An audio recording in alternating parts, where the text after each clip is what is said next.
Christianity began as a small movement within Judaism in the 1st century AD and rapidly grew into a major world religion. Early Christianity was far from unified, and there were many competing beliefs and practices within the movement.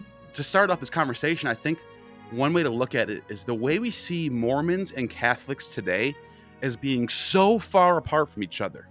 We look at them like opposites. But in reality, Mormons and Catholics have more in common than the early Christians do. Yeah. But they have way more overlap. They at least believe the same thing about Jesus. You are about to learn a history of Christianity that is rarely taught by the church and often withheld from ministry college graduates. This history encompasses Christianity's rich and diverse past. The church perspective is that Jesus taught 12 disciples. He died on the cross and resurrected, and then told them to go out to the ends of the earth and teach this message. And they all took that message and taught everybody in the Roman Empire. They were persecuted for so many years, and there were martyrs, and it was poor Christians for 200 years. And then magically Constantine gets converted, and there's only one line from Constantine to Jesus, and it's just perfect. There's nothing else. That's what you hear from the church. But in reality, it's completely different. The reality is we have no idea what Jesus said. We don't know what his actual beliefs, his actual sayings were. We don't know if there was 12 disciples. We don't know any of that. Working out what Jesus may have actually said and done has been the task of textual critics since at least the Nicene Council in 325 AD. A great illustration of this problem is something uncovered in the Dead Sea Scrolls. One of the most famous things that is attributed to Jesus is the Sermon on the Mount, the Beatitudes. Mm-hmm. They're in the Dead Sea Scrolls. Really? The Dead Sea Scrolls are a collection of Jewish texts that were discovered in the mid-20th century in the vicinity of the Dead Sea in Israel. They are comprised of over 900 documents, including religious texts, historical records, and personal letters, that date back to the Second Temple period of Jewish history, from the 3rd century BCE to the 1st century CE. These texts provide a glimpse into the religious beliefs and practices of the Jewish people during this time, and shed light on the development of Judaism and the roots of Christianity. The discovery of the Dead Sea Scrolls has been hailed as one of the greatest archaeological finds of the 20th century and has greatly expanded our knowledge of the ancient world and its religious traditions. Sorry, wait. The most famous... What? Hang on. I'm just trying to... How much whiskey have I drunk? Did I just hear you... So you're saying that one of the most famous preachers by Jesus, there's record of that before Jesus' time? Yes. No. Yeah. Really? I need to qualify that a little bit in that it's not a carbon copy. When you read the Hebrew collection, which is in the manuscript is called 4Q, which means it came from K4. 4Q Beatitudes. I think it helps us to understand Jesus quite a bit, but it certainly helps us to understand that the people who wrote and put together the New Testament were drawing from Jewish source material. Like they were right there within the guts of early Judaism. I didn't learn that in ministry college. What? No. Really? I'm shocked, I tell you. In the Synopsis of Epic, Tragedy, and the Gospels, Professor Dennis R. MacDonald argues that not just the sayings, but stories about Jesus have distinct parallels to older myths and poetry. And in the story, you have this lawless, naked cannibal who's crazy, who's eating people. And you have Circe, who converts or changes through a potion soldiers into pigs. Now, I just wanted to paint this. Check this out. This is connections. This is one of the strongest ones. This is why. Some of them are less powerful. This one, without a doubt, bro, you cannot walk away and think there's not something going on. And let me tease you one more time before we read these parallels. Okay? That's wild! That's wild! Tufts is about to be presented this information live on Mythvision soon. Dude, we have scholars. Look, see, it's such hot information that Neil's camera. His said, "This man, I can't handle the heat." Odysseus and crew sail to the land of the Cyclops and of Circe. Jesus and his disciples sail to the region of the Gerasenes. Now, right there, bro. Think about this. Sail to the land of the Gerasenes? Like, dude, the Lake of Galilee is not that big. We were on it. I mean, it's big for a lake. You can see all the way across it. You could see everything. Yeah. You got to sail to the land of? It ain't like that, bro. It ain't like that. So this is clearly riffing off of the earlier Mediterranean Sea narratives that are found in the Odyssey, the Iliad, or any other Greek literature, the Virgil's Iliad, the Aeneid, all of that. Odysseus and crew disembarked. You've got this Greek term here for disembarked. Jesus and his disciples disembarked. And the Greek is very similar of them disembarking, okay? They encountered a savage, lawless giant who lived in a cave. They encountered a savage, lawless demoniac who lived amongst the caves. Polyphemus usually was depicted nude. In any art you see, for example, you see up here, he's nude, okay? And in all the Greek art, he's nude. The demoniac was nude in the Gospel of Mark. Circe recognized Odysseus and asked him not to harm her. The demoniac recognized Jesus and asked him not to harm him. You, by God, do not torment me, they begged Jesus. The giant asked Odysseus his name. Jesus asked the demoniac his name. Odysseus answered, nobody is my name. The demoniac answered, Legion is my name. Many is my name, right? A large army. And notice they're soldiers, right? A legion is soldiers. Circe turns soldiers into swine. And in the same narrative, you have swine that the demons, the legion, are going into. Anyway, Odysseus subdued the giant with violence and trickery. Circe's magic turned Odysseus' soldiers into swine. Jesus subdued about 2,000 demons with his divine power and sent them into the swine and then drove the swine into the lake. Polyphemus, the shepherd, called out to his neighbors. The swineherds called their neighbors in the Gospels. Cyclops came to the site asking about Polyphemus' stolen sheep. The Gerasenes came to the site to find out about their swine. Odysseus and crew embarked.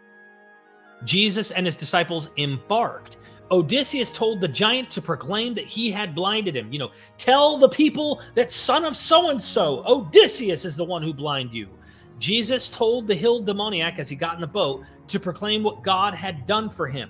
Tell them that, God has done this for you. The giant asked Odysseus, now aboard ship, to come back. Hey, come back here, Odysseus. The demoniac asked Jesus, now aboard ship, if he could be with him. And he tells him no. Whoa. Odysseus refused the request. Jesus refused the request. Odysseus and his crew sailed away. Jesus and his disciples sailed away. Right after the Cyclops story, Odysseus awoke during a storm on the sea. Jesus awoke during a storm, calmed the wind and sea just before exorcising the demoniac. So rather than it being after, Jesus calms the storm before. The authors are reworking the narratives. This is going to sound like a silly question. This is pre-Christianity, right? Like this is like 800 years. Yeah, I was going to say 600-700 years. Way before. So far, we have only explored stories and sayings that have been canonized within Christendom.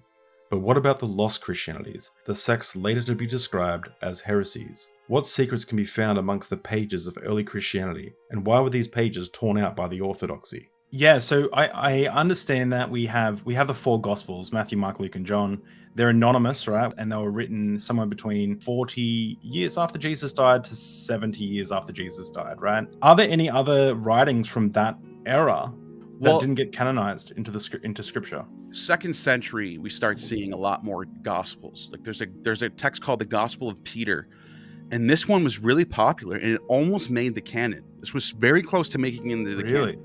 And there in this text, there's a giant talking cross. I wish so badly that this would have made the canon, because can you imagine apologetics trying to figure this thing out? And they would.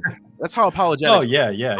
Oh, God can do anything. He can make anything talk. Yeah. Well, you have talking snakes, then I mean, that's what I'm saying. This is not anything crazy. But like this was not considered heretical until later on. This was one of the popular texts.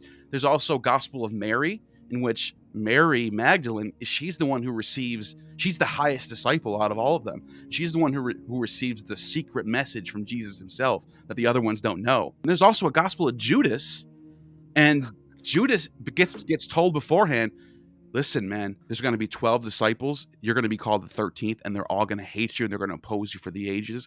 You are doing the most important job, and you have to do it.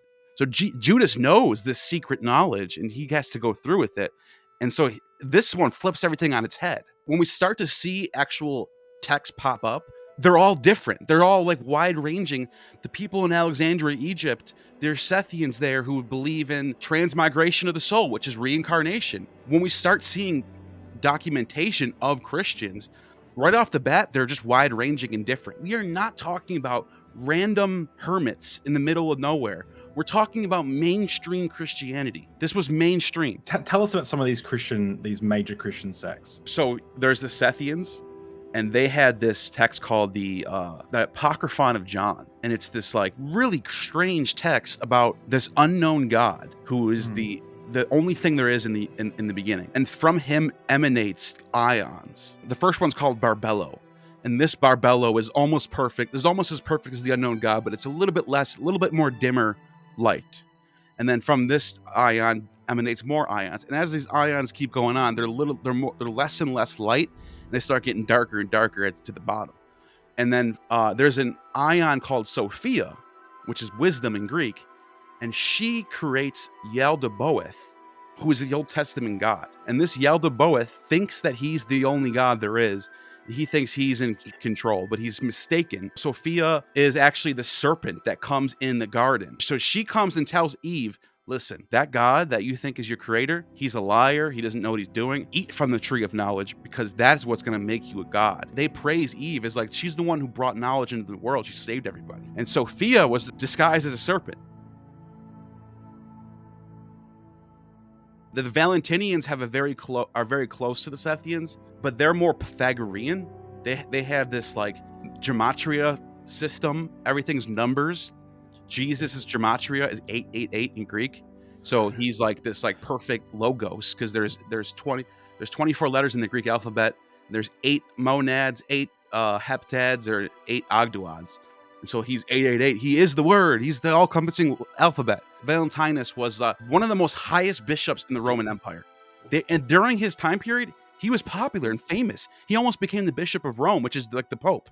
He had a student named Marcus Magus who had a trinity. And it was the monad, which splits off into the duad. So it's all mathematical stuff. But this duad was Christ and Zoe. So Christ is the logos, Zoe is life. And then if you look at the book of John, it says in the beginning was the logos, and the logos was with God. And then the verse 4, it says life and life was with Christ, or whatever. This is all from the Bible. They're not just like making this up randomly. They're getting this from John. Like they're backed by the Bible. They have like reasons to believe in what they believe. And Marcion is from Sinop, which is in Turkey, and he has this idea that look at Genesis 1, and God's looking for Adam.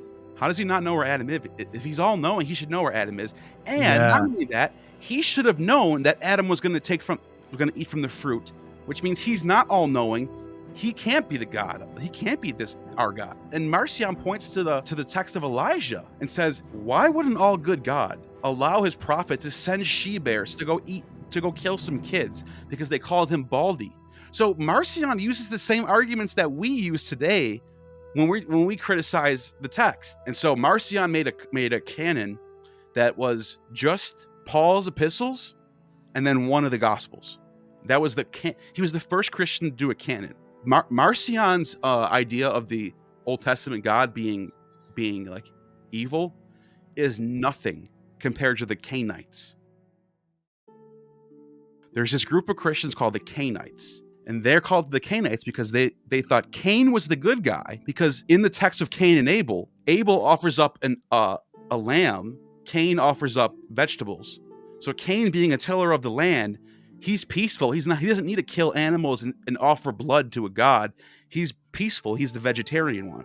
So like he's good. And then they said that Eve is good. Eve's the good one. And they said Judas is also the good one. They flipped the entire Bible on its head. Every character that's bad is now good. Every character that's good is now bad. And they thought that, they were completely anti Old Testament. And they just thought that this God, Yahweh, is completely evil, because he needs blood sacrifices, and that's evil. If you made it this far, I hope you enjoyed the video. Make sure to share this with your fundamentalist auntie, and you can support this channel by becoming a member or checking out our Patreon. Thank you.